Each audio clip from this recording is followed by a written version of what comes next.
The day was August 5th, 1989. The rain pounded onto the beach like gunfire, and the lightning arced across the sky in magnificent blue colors. I sat in my tent on the cliff edge, listening to the boom of thunder while holding in my hands a pair of binoculars. It had been like this for the past 6 days, and I had been camped out here for all the while. I was not the kind of person that would go chasing tornadoes or anything as dangerous, so please refrain from assuming such things. No. I preferred to camp near coastal regions with lots of thunder, lightning, and rain, and simply observe Mother Nature's destructive force. This night, however, would be the last night I ever go storm watching, or anywhere near the sea for that matter, and not for any of the conventional reasons such as loss of interest or an inability to do so.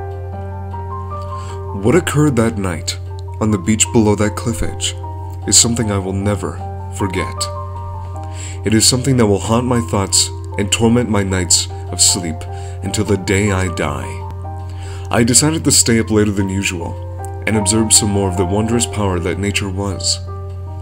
I took the binoculars away from my face for a moment and rubbed my eyes, for they often got quite dry when I spent extended amounts of time staring into them. As soon as I had finished, a bright flash lit up the night sky, and in that brief but bright flash, I saw something on the beach, something that caught my eye, making me forget about the lightning and thunder for a second. In that brief flash, I saw people moving around on the beach. At first I thought it was my mind playing tricks, for this was not uncommon, especially considering my location, the time of day, and the fact that I was all alone. But as soon as that thought crossed my mind, another flash lit up the sky, and I saw more people moving around on the beach in the pelting rain. Why, in God's name, would anyone be moving around out here at this hour, and with this kind of weather? I naturally thought to myself. Curious, as I'm sure anyone would be given in this situation. I brought the binoculars back to my eyes and focused in on the beach where I saw the movement, determined to prove my eyesight right or wrong. My binoculars remained fixed there, on the beach, eagerly waiting for another flash of light, still not fully convinced at what I had seen. I was just about to give up and shift my gaze from the beach when the flash finally came, lighting up the beach in its entirety. The flash was only for a couple seconds, but I managed to see the people again, and in more detail this time thanks to the binoculars. There must have been around 5 of them, and they all seemed to be cloaked in black robes, or something extremely similar at least. They all seemed to have hoods thrown over their heads, for the robes I presume. 2 of the cloaked figures appeared to be walking towards the ocean itself, each of them carrying a post of some kind that looked to be around the same height as they were. The other 3 figures seemed to be walking towards an area of the beach that I could not see from my vantage point. The light from the flash left as soon as it had come, leaving me staring at the tonal darkness. How odd, I said to myself, completely intrigued by what I had just seen. At this point, I had completely forgotten about watching the lightning and listening to the rain. All of my attention and thoughts were being directed at the beach as I tried my very best to determine why these people were here and what they were doing. But, in truth, I would never have been able to imagine the events that would occur on that night. My binoculars were still focused on the beach, waiting for the next flash to come when I saw dim orange shapes bouncing around on the beach. I observed the orange lights for a short while before the flash came again. The first thing that I noticed was that all the figures were carrying the orange lights. I quickly made the connection between the bouncing lights and what the cloaked figures were carrying, realizing that they must be torches. But not before seeing something quite ominous. 2 of the figures were dragging a 6th uncloaked person through the wet sand towards the coast. I quickly determined that it must have been a woman, judging by the clothing she was wearing, and then I noticed something thrown over her head. It almost resembled a burlap sack of some sort. That was all I managed to see before the light left once again, leaving only the dim orange lights of the torches moving around on the beach. This was then the thought of calling for help struck me. What if the person was in danger? What if he or she needs my help? I thought to myself, but quickly realized that no one would dare to come here in this kind of weather and at night. No one would arrive until morning at the earliest. So that idea was out the window. Almost immediately after that brief thought, another flash of lightning lit up the beach, allowing me to see clearly once again. The woman sat on her knees between two posts that appeared to have been stabbed into the sand of the beach, very near the ocean itself. It was hard to see from where I was, but it seemed as though the waves were actually getting larger. Two of the figures seemed to be tying each of her wrists to a separate post, while the other three stood quite a long distance away, merely watching the other two and holding their torches. The scene disappeared as the black of night once again returned to the shroud of the beach in darkness, with only the dim torches visible from my tent. What in God's name is going on? I thought to myself yet again, even more confused and scared than I was before the previous flash. I thought about making my way down the small cliff in which my tent sat upon and helping the woman. I wanted to help her. I truly did. Yet, I knew that it would be basically impossible for me to navigate my way to the beach in this weather. And even if I did, how could I ever hope to overpower all 5 of those figures by myself? Maybe I was seeing this all wrong. Maybe this wasn't as foreboding as it seemed. Maybe this was something entirely different than what it seemed to be. I thought to myself as I sat in my cold, dark tent. But I knew somewhere in the back of my mind that this was not the case.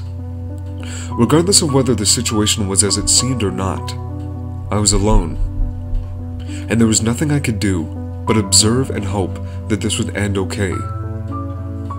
My binoculars remained focused on the beach, ready for the next flash. I hoped against hope that what it revealed would be far less sinister than what had been revealed before. But I somehow knew, even before the flash, that it wouldn't be. Suddenly, the flash came. Light flooded the beach, and what I saw was very similar to what I had seen before. The woman's arm hung above her head, and she sat on her knees with her head down. I quickly noticed that her wrists were tied to the top of the post, judging by the position she was sitting in, and the way her arms were outstretched. All 5 of the cloaked figures stood some distance away from the woman, holding their torches.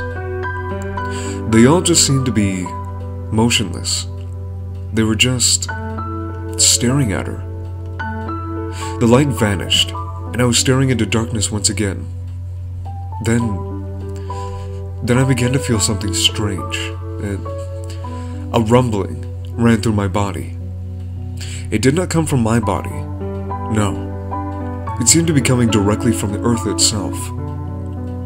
I took my binoculars away from my face as I tried to determine the source, completely forgetting about the beach for a moment. The rumbling began a shaking as it became stronger. At first, I assumed that it was an earthquake, but then the flash came again, and what I saw made me realize that this was no earthquake. The flash came suddenly and seemed brighter than the other flashes. As soon as the light flooded the beach, I saw it, even without my binoculars. Its size made it nearly impossible to see when the flash came. Initially, I was confused by what I was looking at, but it barely took me a second to realize what it was. A large, humanoid figure stood upright in the ocean water. The flash only came for a few seconds, so I could only make out so many details on the figure.